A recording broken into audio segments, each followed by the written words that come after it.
পাহাড়ে ঘুরতে এসে প্রাকৃতিক সৌন্দর্যের প্রেমে পড়বেন না এমন মানুষ বোধহয় খুব কমই আছেন। তা যদি আবার হিমাচল প্রদেশ হয় তাহলে তো কথাই নেই।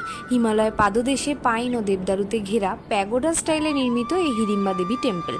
পুরাণ মতে তিনি হিড়িম্বা রাক্ষসী, একাধারে তিনি ভীমের স্ত্রী এবং অন্যদিকে মানালির দেবী হিড়িম্বা মা।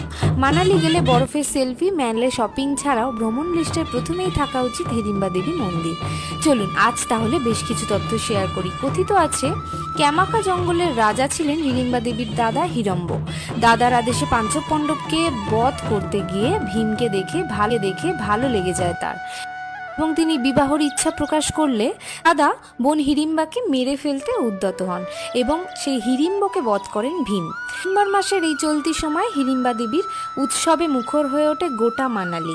প্রচলিত মতে গোটা মানালির রক্ষাকর্তা কিন্তু এই হিড়িম্বা দেবী। ভিডিও ভালো লাগলে একটা শেয়ার করে